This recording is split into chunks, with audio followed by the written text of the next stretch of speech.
Hi friends, welcome to Arjun study circle. అలంకారాల గురించి నేర్చుకుందాం. అలంకార సాంప్రదాయ మూల పురుషుడు భామహుడు.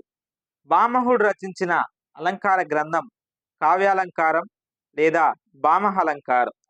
తెలుగు భాషలో వెలువడిన మొట్టమొదటి అలంకార గ్రంథం కావ్యాలంకార చూడామణి. కావ్యాలంకార చూడామణి గ్రంథకర్త విన్నకోట పెద్దన. తెలుగు భాషకు ప్రామాణికమైన అలంకార గ్రంథం కావ్యాలంకార సంగ్రహం. కావ్యాలంకార సంగ్రహం గ్రంథకర్త భట్టుమూర్తి. వీరిని రామరాజభూషణుడని కూడా అంటారు. కావ్యాలంకార సంగ్రహానికి మరొక పేరు నరసభూపాళియం. కావ్యాలంకార సంగ్రహానికి ప్రసిద్ధమైన వ్యాఖ్యానం రచించిన వాడు శ్రీ సన్నిధానం సూర్యనారాయణ శాస్త్రి. కావ్యాలంకార సంగ్రహంలో అలంకార వివరణ ఉన్న ఆశ్వాసం పంచమాశ్వాసం. అర్ధాలంకార హీనమైన సరస్వతిని విధవతో పోల్చిన గ్రంథం అగ్నిపురాణం. ఉపమాలంకార రచనకు ప్రసిద్ధుడైన సంస్కృత కవి కాళిదాసు. అలంకారం అనేది చెప్పదలిచిన విషయాన్ని అందంగా మలిచి చెప్పడాన్ని అలంకారం అంటారు. ఒక కావ్యానికి గాని వాక్యానికి గాని సౌందర్యాన్ని కలిగించేవి అలంకారాలు. అలంకారాలు ప్రధానంగా రెండు రకాలు. ఒకటి శబ్దాలంకారం, రెండు అర్ధాలంకారం. శబ్దాలంకారాలు మూడుంటాయి: అనుప్రాస అలంకారం, యమకాలంకారం, ముక్త పదగ్రస్తాలంకారం. అర్థం ప్రాధాన్యత తక్కువగా ఉండి శబ్దం ప్రాధాన్యత అధికంగా ఉన్నటువంటి అలంకారాలనే శబ్దాలంకారాలు అంటారు. అనుప్రాస అలంకారాలు. అనుప్రాస అలంకారాలు ప్రధానంగా నాలుగుంటాయి: వృత్యానుప్రాస అలంకారం, చేకానుప్రాస అలంకారం, లాటానుప్రాస అలంకారం, నాలుగవది అంత్యానుప్రాస అలంకారం. ఇప్పుడు ఒక్కొక్కటి మనం నేర్చుకున్నాం. అనుప్రాస అలంకారాలు. ఒకటి వృత్యానుప్రాస అలంకారం. ఒక వాక్యంలో గాని ఒక పాదంలో గాని ఒకే హల్లు అనేక మార్లు పునరావృతం అయితే అటువంటి అలంకారాన్ని వృత్యానుప్రాస అలంకారం అంటారు. ఎగ్జాంపుల్: చిటపట చినుకులు పటపట కురిసెను. విష్ణు రోచిష్ణు జిష్ణు సహిష్ణు కృష్ణు. ఇందులో కూడా వృత్యానుప్రాస అలంకారం ఉంది.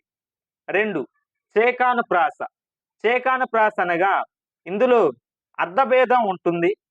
హల్లుల జంట లేదా ఒక పదం వెంట వెంటనే వస్తుంది, కానీ అర్థభేదంతో వస్తుంది. ఎగ్జాంపుల్ చూసినట్టయితే సుందర దరహాస రుచులు.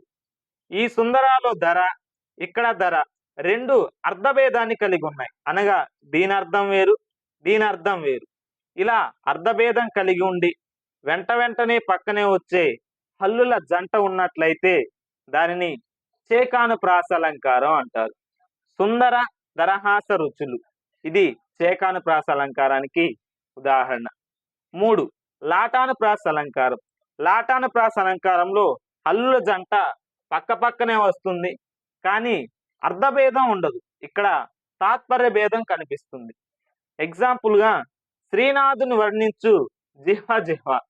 శ్రీనాథుని వర్ణించే నాలుకే అసలైన నాలుక అని ఇక్కడ చెప్పడం జరుగుతుంది. అంటే ఈ జిహ్వకి ఈ నాలుగుకి ఒకే అర్థం ఉంది, కానీ తాత్పర్యంలో భేదం వేరుగా ఉంది. ఇలా తాత్పర్య భేదం ఉన్నటువంటి ఈ అలంకారాన్ని లాటానుప్రాస అలంకారం అంటారు. నాలుగవది అంత్యానుప్రాస అలంకారం. అంత్యానుప్రాస అలంకారం అనగా వాక్యాంతమున కాని పాదాంతమున కాని ఒకే అక్షరం లేదా ఒకే పదం మరలా మరలా వచ్చినట్లయితే దీనిని అంత్యానుప్రాస అలంకారం అంటారు. తలుపు గొళ్ళెం, అరతి పళ్ళెం, గుర్రపు కళ్ళెం. ఇలా వాక్యం చివరిలో ఒకే రకమైనటువంటి పదాలు వస్తాయి. ఇలా వస్తే దాన్నే అంత్యానుప్రాస అలంకారం అంటారు. యమకం. వాక్యంలో రెండు పదాలు అర్థభేదంతో కొంచెం వ్యవధానంతో వచ్చినట్లయితే దానినే యమకాలంకారం అంటారు. మానవ, ఇక్కడ మానవుడని అర్థం. ఈ మానవాకి అర్థం మానుకోవా అని అర్థం. మానవ నీ ప్రయత్నం మానవ అంటే మానవ నీ ప్రయత్నం మానుకోవా అని అర్థం.